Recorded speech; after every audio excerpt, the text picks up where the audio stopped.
India కంపెనీలు పెట్టే విద్యార్థుల గురించి మాట్లాడతాడు.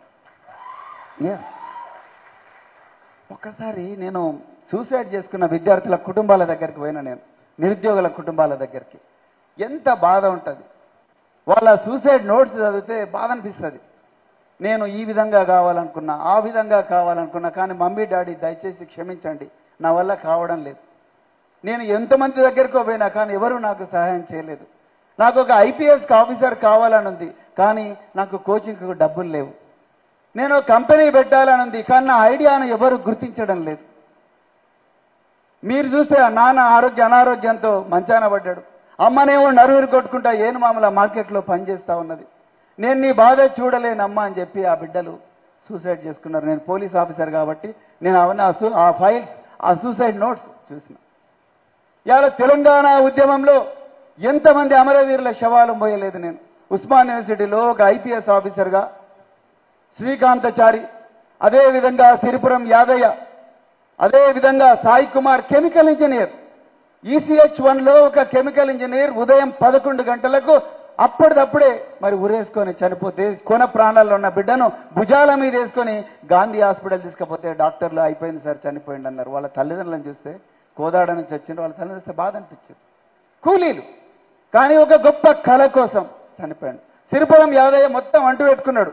ఎట్లైనా చేసి ఈ పోలీసులను అనుకోవాలని ఉరికొచ్చిండు. ఎందుకంటే మేము ఆ రోజు అంటే పోలీస్ అధికారులందరూ కూడా చెలో అసెంబ్లీ అనే ఒక కార్యక్రమాన్ని పిల్లలకు ఇబ్బంది కాకూడదని అడ్డుకున్నారు. నీ పేరేంది బాబా అంటే, సార్ నా పేరు తెలంగాణ అన్నాడు. మీ నాయన ఏం చేస్తాడు? లేరు సార్ మాది తెలంగాణ అన్నాడు. అనాథ తల్లిదండ్రులు ఇద్దరు చనిపోయినారు, కానీ తెలంగాణ పేరు చెప్పుకుంటూ చనిపోయిన అమరవీరుడు సిరిపురం యాదయ్య, శ్రీకాంతాచార్యులు వీళ్ళందరూ ఏ మొహం పెట్టుకొని, ఇలా కాంగ్రెస్ పార్టీ ఏ మొహం పెట్టుకొని పట్టభద్రుల దగ్గరికి వస్తున్నది మాకు ఓట్లు వేయమని? With what face you are coming to people and seeking votes? You have no moral right, my dear Congress and Chief Minister Revanth Reddy. You have absolutely no moral right. నీకు లేదు, ఆ నైతిక హక్కు లేదు. నిజంగా నీకు ఆ నైతిక హక్కు ఉంటే మొదటి రోజు డిసెంబర్ 7వ తారీఖు నాడు నువ్వు చేసే మొదటి సంతకం పట్టభద్రుల కోసమే అయి ఉండాలి. మరి చేసిండా ఆ పట్టభద్రుల కోసం మొదటి సంతకం? పట్టభద్రుల కోసం నువ్వు చెప్పిన మొదటి మాటనే పచ్చి అబద్ధం. 9వ తారీఖు నాడు రాండి, రుణమాఫీ తీసుకోండి, 2 లక్షల రూపాయలు. వచ్చిందా రుణమాఫీ? వచ్చిందా? 500 రూపాయల బోనస్ వచ్చిందా? వారికి 2500 రూపాయల మహిళల భృతి వచ్చిందా? 4000 రూపాయల అత్తకు పింఛన్ వచ్చిందా? 200 యూనిట్ల కరెంట్ ఫ్రీగా వచ్చిందా? విద్యార్థులకు చేయూత్ అనే కార్యక్రమం కింద 5 లక్షల రూపాయలు ఇస్తున్నారు. ఇచ్చిందా? నిజంగా నా కళ్ళల్లో నీళ్ళు వచ్చినాయి. ఉదయం నాకు రాత్రి 11 గంటలకు అమెరికా నుంచి ఒక అమ్మాయి కాల్ చేసింది. సార్, నేను అండర్ గ్రాడ్యుయేట్ కోర్సుకు సోషల్ వెల్ఫేర్ రెసిడెన్షియల్ స్కూల్స్ నుంచి మా మమ్మీ డాడీలు ఇద్దరు కూడా హైదరాబాద్లో కూలి పని చేస్తారు. మీరు ఆ రోజు మా ప్రతిభను గుర్తించి, మీ తర్వాత వచ్చిన సెక్రటరీ మరి రొనాల్డ్ రాసిన ఒక ఆఫీసర్ మా ప్రతిభను గుర్తించి, ధనవంతుల పిల్లలే కాదు అమెరికాలో పేదల పిల్లలు కూడా అండర్ గ్రాడ్యుయేట్ కోర్సెస్ చేయాలని చెప్పేసి సొసైటీలో ఉన్న డబ్బులు తీసుకొచ్చి మాకిచ్చి ఎయిర్పోర్ట్కి వచ్చి మమ్మల్ని విమానం ఎక్కించి ఆ రాష్ట్రానికి పంపిస్తే నేను 2 సెమిస్టర్లు చేసిన సార్.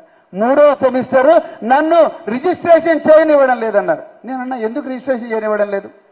ఎందుకు రిజిస్ట్రేషన్ చేయనివ్వడం లేదంటే, సార్ మాకు ప్రభుత్వం నుంచి ఎలాంటి ఆదేశాలు లేవు కాబట్టి, మీకు వీళ్ళకు డబ్బులు పంపించడానికి ఎలాంటి రూలు లేవు కాబట్టి మేము చెయ్యము అని చెప్పి అధికారులు అంటున్నారు. అందుకొరకు అమ్మాయి ఈ రోజు రోడ్డు మీద పడ్డది. కూలీ కుటుంబాల నుంచి కంప్యూటర్ ఇంజనీర్లు కావాలని ఆ రోజు మేబీ స్కీమ్ పెడితే, ఈ రోజు ముఖ్యమంత్రి రేవంత్ రెడ్డి గారు అదే స్కీమ్ ను తన కళ్ళ ముందరనే నాశనం చేస్తున్నాడు. దాని గురించి ప్రశ్నించగలరా ఈ తీన్మార్ మల్లన్న ప్రేమేందర్ రెడ్డి? ప్రశ్నించగలరా? ఏ పార్టీ వల్ల అయితేనే హైదరాబాద్ సెంట్రల్ యూనివర్సిటీలో రోహిత్ వేముల చనిపోయిండో, ఒక గొప్ప స్కాలర్ రోహిత్ వేముల ఏం రాసిండు ఆయన? Man has been reduced to a mere number. మనిషి అనేవాడు ఒక లెక్కగా, ఒక నెంబర్ గా మారిపోయింది అన్న రోహిత్ వేముల ఈ నాటి తరంలో ఒక గొప్ప జ్ఞాని, ఒక గొప్ప మేధావి చిన్నతనంలోనే సూసైడ్ చేసుకున్నాడు. ఎవరి వల్ల? ఆనాడు వీసీ అప్పారావు, అదేవిధంగా బండారు దత్తాత్రేయ, బీజేపీ, స్మృతి ఇరానీ వీళ్ళందరూ చేసిన వేధింపుల వల్లనే ఒక గొప్ప స్కాలర్, పేద వర్గాల్లో పుట్టిన స్కాలర్ ఇవాళ శవమైండు.